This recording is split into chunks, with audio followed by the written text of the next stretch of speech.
resolver problemas como esses, né? Em que o paciente tem, de repente, retratou o dente 1, 2 vezes. No meu primeiro ano como clínico geral, eu recebi um caso de um outro colega que tinha retratado o dente 3 vezes e o dente continuava fistulando. Então, depois que a gente fez a curetagem, resolveu, né? E o paciente pôde colocar até mesmo um núcleo e uma coroa sobre esse dente. Por que a gente tem que estudar sobre esse tipo de cirurgia? Pelas coisas que eu já vinha falando aqui na nossa introdução, né? Mas por esse motivo que até Peterson coloca no livro, e eu acho muito interessante. Tá certo que com o advento aí da tecnologia sobre a endodontia, esses resultados têm se tornado ainda maiores, né? Então a chance de insucesso na endodontia existe, mas ela tem reduzido, ela tem se tornado cada vez menor. Mas em média, de 10 a 15% dos casos tratados endodonticamente vão dar sintomas, vão persistir, recidivar espontaneamente. Isso porque é bactéria, né, gente? É um tratamento que pode ou não dar certo, como qualquer coisa na vida. A gente tem que aprender a jogar limpo e conversar com o paciente. Você, vou fazer esse tratamento, mas existe uma chance de insucesso. Ela é pequena? Porque nós estamos fazendo dentro dos parâmetros de esterilização, higienização adequados. Mas existe uma chance de insucesso. E isso você não pode esconder do seu paciente. Porque existe, né? É difícil assumir, mas isso existe, tá?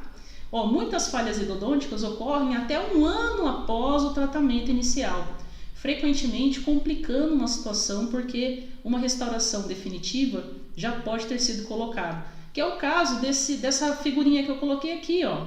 Veja, é um dente que tem uma coroa, né, sobre a estrutura e tá lá, 2 fístulas, né? Fístulas não, 2 cistos bem consideráveis aí no ápice. Mesmo o tratamento de canal tendo sido bem expansivo, né? Ou seja, tirou bastante material da região, ainda assim você tem recidiva do tratamento. Clínico geral, isso é o que Peterson está falando pra gente, tá? Ele fala que o clínico geral deve ter conhecimento suficiente para explicar o procedimento ao paciente. Você não precisa falar em detalhes, tá? Olha, vamos abrir a sua gengiva, vamos fazer um buraco no seu osso, vamos curetar com uma colher e depois nós vamos enchê-lo de sangue, depois vamos suturar. Pra gente parece um procedimento mega simples, mas para o paciente parece um show de horrores, né?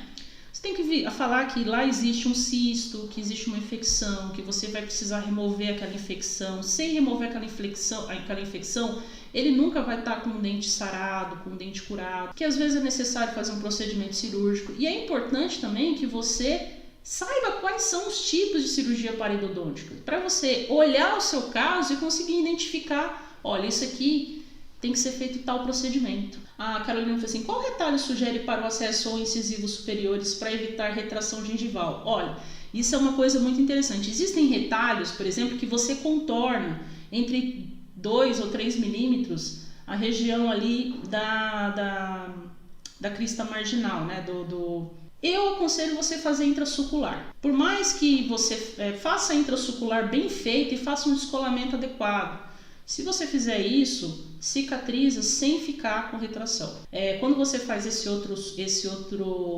gente vai mostrar a incisão e eu vou poder explicar melhor isso lá na frente. Mas eu aconselho que você faça intrasucular porque é mais fácil de você dominar ali a sutura e a sutura fica mais estável. Quando você faz acima da região intrasucular, movimentos da boca que o paciente faça pode abrir sutura, né? Então é interessante fazer dessa forma, tá? Mas eu vou mostrar a incisão, tudo bonitinho, numa técnica de apsectomia, ok? Os acessos cirúrgicos são frequentemente próximos a regiões anatômicas, isso a gente tem que tomar muito cuidado. Então, assim, quem tem pouca habilidade ou pouca experiência em trabalhar em áreas como regiões próximas ao nervo alveolar inferior, ao seio maxilar, eu desaconselho que essa seja a sua primeira cirurgia. Faça essa cirurgia acompanhada, de repente, de um cirurgião dentista um pouco mais experiente, em que você pode até iniciar a cirurgia, mas que ele possa ali contornar qualquer problema que você venha a ter durante esse procedimento. Nessas regiões onde existem acidentes anatômicos importantes, seios maxilares, o nervo alveolar inferior, forame mentoniano, esse tipo de coisa, tá? Eu aconselho que seja, porque vai precisar fazer afastamentos diferentes, né? Por exemplo, ali na região do forame, você vai precisar afastar de forma a evitar o descolamento ali, né? A lesão do nervo. De repente, na hora que você estiver fazendo a curetagem, se você estiver fazendo próxima do nervo alveolar inferior, tem que saber como fazer essa curetagem, né? Existe a chance de uma parestesia, né, do nervo alveolar. Então é importante você fazer de repente com uma pessoa um pouco mais experiente, né? Não é que a pessoa precisa fazer para você. Você pode fazer junto, né? Fazer com, não para ele, mas com. E com isso você vai adquirindo a experiência necessária para fazer esses procedimentos, porque na prática, gente, é um procedimento simples. Não é um procedimento difícil como uma extração de terceiro molar. Mas, se tiver acidentes anatômicos como esse que eu estou falando aqui, pode se tornar um processo complicado, né? Então, é importante ter sempre uma radiografia desses casos para que você possa, então, planejar a sua cirurgia e ver se é necessário que você tenha ali um acompanhamento de uma pessoa um pouco mais experiente ou não. Casos como esse, olha que interessante, houve um extravasamento do tecido, o paciente tinha muita sensação dolorosa, foi feita então a abertura, a curetagem daquela região e uma retroobturação. Resolveu o problema. Você pode ver que essa raiz aqui ainda tinha uma deformação, né, uma inclinação, que provavelmente naquela época ainda não existia aquelas limas curvas maravilhosas, flexo, blá, blá, né? Que tem hoje, rotatórias que fazem até um looping, e por isso não conseguia chegar até o final da raiz. Então foi feita essa retroobturação e o dente está lá. Ah, mas o dente está pela metade. Sim. Não é uma coisa que você vai fazer, pode durar o resto da vida? Pode. Você diminui a sobrevida do dente? Diminui. Mas é melhor do que sem dente. Essas cirurgias elas foram desenvolvidas numa época que implante não era uma coisa assim muito usual, né? Então, assim, ela é uma alternativa hoje porque ao longo do tempo se mostrou viável, se mostrou estável.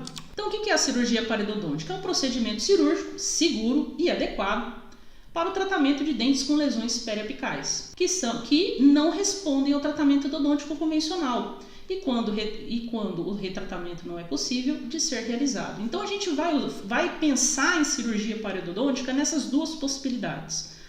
Quando foi feito o canal e foi retratado o canal e mesmo assim permanece o cisto, e mesmo assim o dente fistula, e mesmo assim o paciente tem o rosto inchado, e mesmo assim ele volta a ter que tomar antibiótico de novo e não resolve o problema. Você vê que existe ali uma infecção resistente.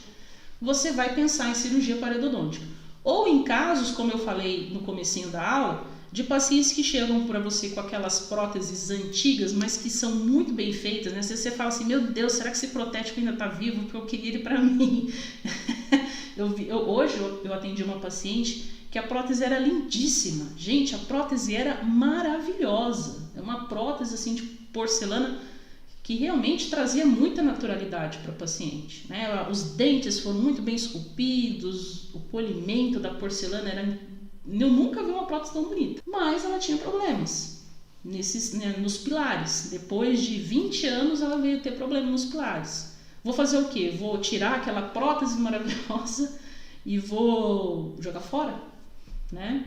Não, se a gente pede as radiografias e avalia os pilares. Dependendo da situação, você não vai remover a prótese que está fixa, você vai trabalhar lá em cima onde está o problema, que é o cisto. Você mantém a prótese, mantém a parte protética e trabalha no cisto, removendo o cisto, diminuindo aquele coto da raiz e fazendo a retroobturação. Cirurgias parodônticas é uma técnica cirúrgica que deve ser considerada como uma opção de tratamento para a resolução de problemas apicais. Considerada nesse sentido, tá? Que eu estou falando aqui para vocês. Agora, o dente nunca tratou canal, eu já vou partir para a cirurgia parodôntica? Não, porque a gente sabe que cistos apicais são resolvidos de duas maneiras.